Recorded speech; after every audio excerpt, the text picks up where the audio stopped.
Hey guys, welcome to the Retro Army Podcast. Today, I got a very special guest. This is the guy who's going to be running Pixelnation in the future. This is Daniel Hawks. Whoa. He used to hang out at the store, so a lot of you guys know who he is.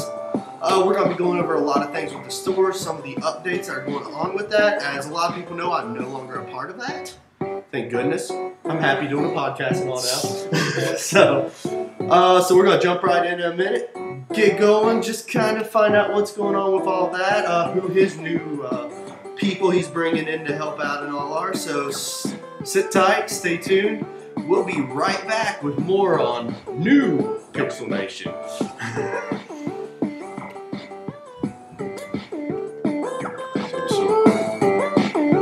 Welcome back, guys. So here we go. We're going to find out all the things going on with Pixelnation right now.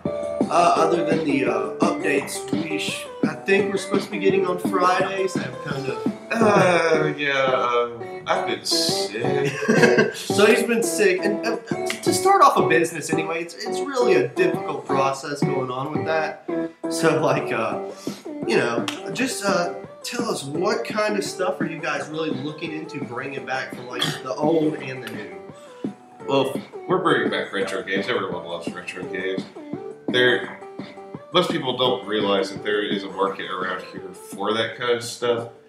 You were in the store when it happened, but the head of G2K Games came in that one day and was shocked as hell that there's a store here selling just retro video games. So he's like, "Whoa, how?" So we're definitely bringing retro back. We're going to be carrying new stuff because new stuff, for however long physical media lasts, you have to have new stuff. Yeah, you got to have new games. Toys, t-shirts, candy, arcade machines, services like game repair, arcade machine repair, maybe even music in the back or something like that. So you're going to have a wide variety of stuff. Y'all aren't going to be touching like comic books or anything like that. No. Okay, so no manga, no comic book, but you'll have like the retro. retro. Maybe some manga, some things like that, but just video game related. So a very generalized, like a nerd type store, totally. Very, very, very nerd, geeky type store. Mm-hmm.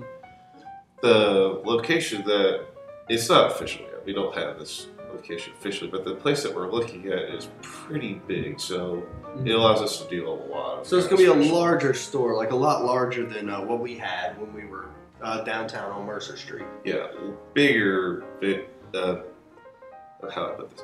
A bigger store for a wider variety of goods and services. Cool. And like you said, you're going to be doing system repairs. You're going to have like the pop culture stuff in there as well. Plus you'll have the retro games, you'll have the new games. Can people will they be able to like pre-order stuff, or will you be able to order stuff in as well? Hopefully we'll be able to pre-order stuff, because that's the main reason for carrying new stuff, is because retro gamers, there's lots of them, but to have lots of consistent new customers, like the parents and the grandparents who just want to buy their kid the stupid game they want for Christmas. Yeah. They just want to come in and get the new thing and not fool with a bunch of old systems, so having new games is a way to bring those kind of people in there. And their kids remember, they're like, "Oh wow, this store's amazing." Yeah. And then they'll annoy the crap out of them and bring them back. So. So you're really banking on the market where you're selling the nostalgia. You're also selling the current gen stuff. You also have selling an experience. Selling the experience. One thing you got to do in this business was sell the experience, and that's one, especially with the arcade machines being there. Yeah, that's the future of retail too. Is you can't just stack stuff deep and sell it cheap anymore. You have to give them a reason not to buy it off Amazon or whatever other online store. You have to have a reason for people to come to your store. Yeah. Not that we're not going to have an online store. We're definitely going to have that. But to justify having a physical space, you have to provide a really cool experience for them. Yeah. So it's all about experience. It's going to be like back in the the 80s when people were going to the arcade. It was a social atmosphere in the arcades at the time. That's something I know you guys really want to bring back. It's where people can go, they can hang out. Tournaments. Tell us something like the tournament setups we might be seeing then. Tournament setups are going to be a little bit different this time around. We're going to pick one game a month. Say we pick Super Smash Bros. Melee, real popular tournament fighter. Yeah, totally. We'll have it over 3 weekends for the entire month.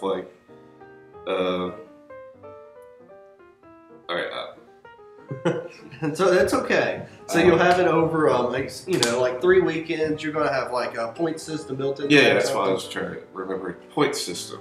Every weekend you earn points depending on where you finish in the top 3. So if you finish first, you get 3 points. Second, 2 points. Third, 1 point.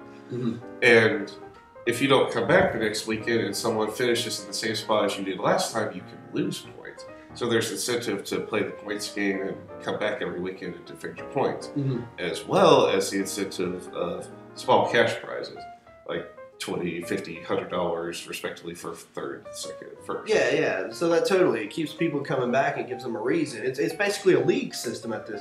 It's not like a Pokemon league or something, but it's a league in a sense. It's what we got going on there. That's cool stuff.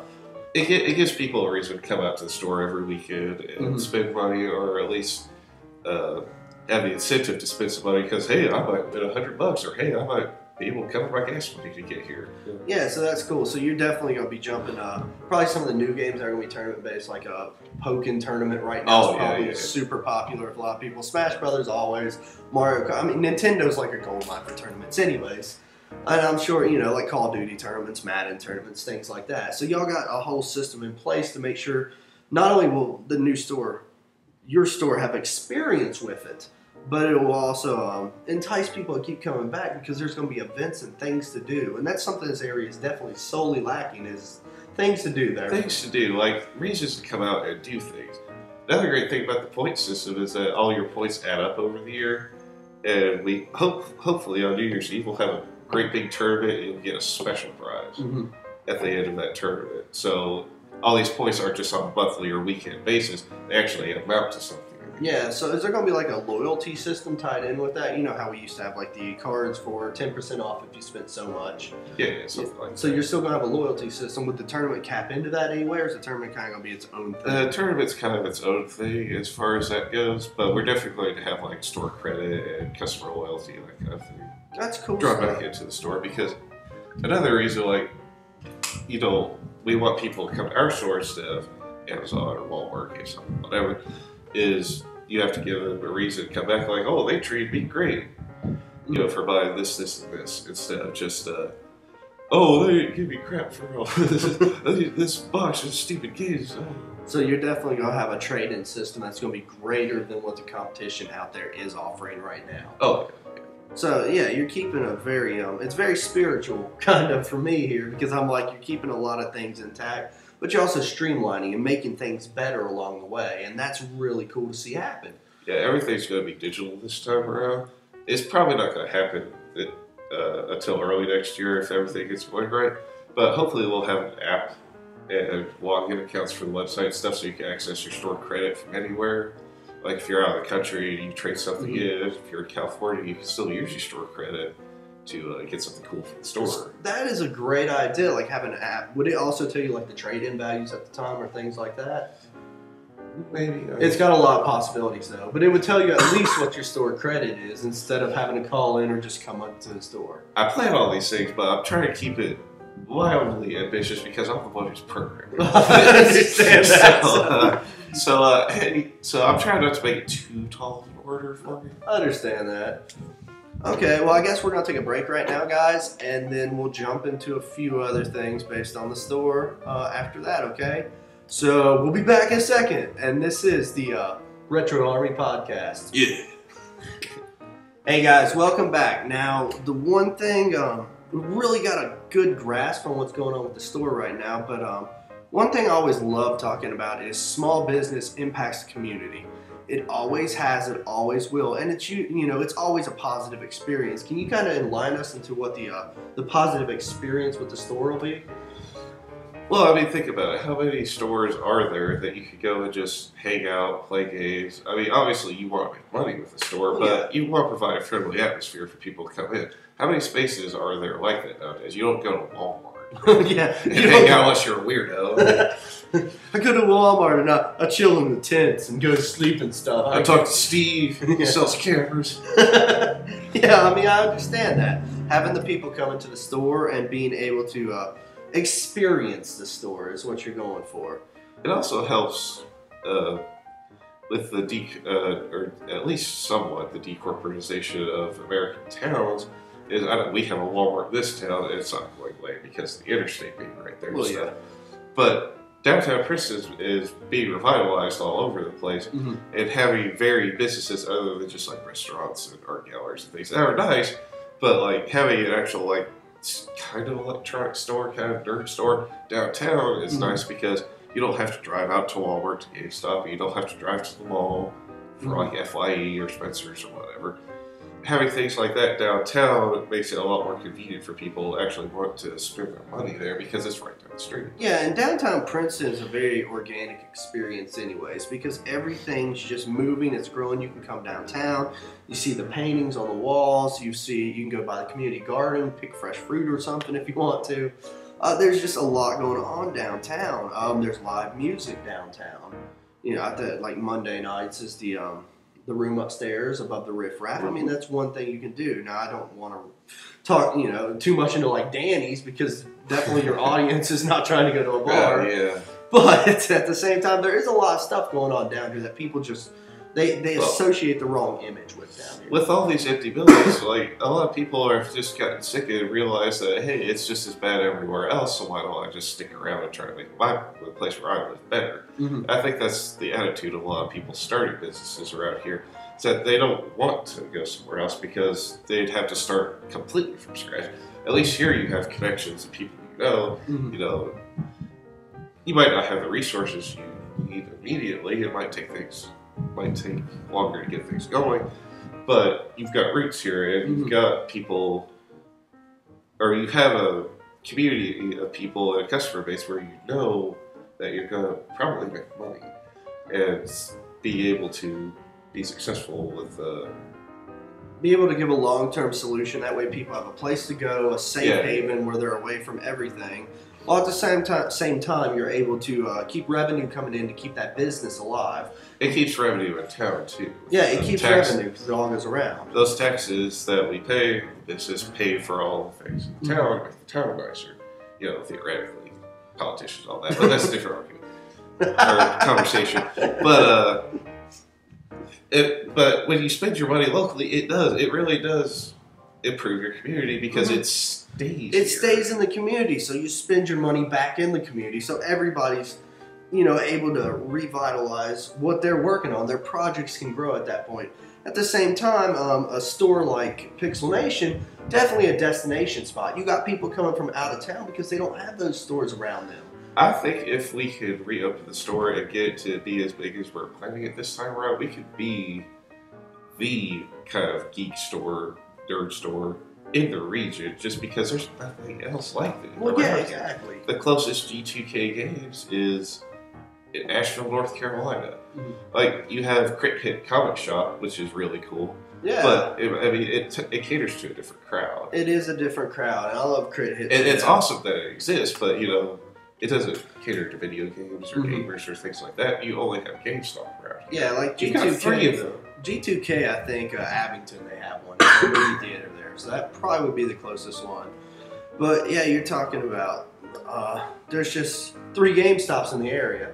Now that they have started selling retro as well, how do you feel that will impact your market? I think it's honestly going to bite them in the ass because it already has. I mean, they've got so many fake games and reproductions and not even cared that I don't think that they've made any money on it, and I don't think they're going to continue for much longer, honestly. Now, speaking of the reproductions and the fake games, how do you plan to counteract that? Be proactive in making sure your customers don't get almost scammed at that. If it looks too nice, it probably is. This is a problem with retro right now. We still want to carry it, but it's got so out of sight and so expensive, there's more incentive to pirate it and copy it. Well, exactly. Like, just common things like Contra, DuckTales, and things like that have got, like, the $50 levels. Yeah, but if you get something like, Dracula X, are you going to actually physically open that game while in store? Okay. There's too much money at stake not to at this point. I mean, unless I have some kind of assurance that it's, like, sealed in box or whatever, I'm not just going to blindly buy it because that game goes for almost $200 now. Yeah. And it's going to cost me a lot of money to buy it, so I don't need to just buy it and take your word for it that it's not that like I don't trust the customer, but it's just too much risk. Yeah, because there's definitely you know, a lot of risk involved with that right there. I mean, fake reproductions are so common now. It would behoove a store owner to actually open up a cartridge. If it's rare and expensive, look at it, make sure it's real. Mm-hmm. Make sure you're not buying something fake, because if you sell it to a customer, they're just going to complain and complain and complain. No, you sold me a fake game. I'm like, I'm sorry. But that's a weak excuse for when you probably should have just opened it to begin with. Okay, I got that. Was there anything else you really wanted to touch on, or? Nothing I can think of, honestly. All right, guys. Well, I guess Just that we probably plan on opening sometime this summer. sometime this summer. That's awesome. So, guys, we're probably gonna wrap it here. It's been fun. As always, that's Sick and dying man. yeah, the sick and dying man over here. Let's get our outro going here, and thank you guys for showing up today. We hope you enjoyed it. We hope you got some more information on Pixelnation coming back, being awesome. I'm Kevin Morse. This is my special guest host tonight, Daniel Hawk. And we are out of here, people. Goodbye. See ya.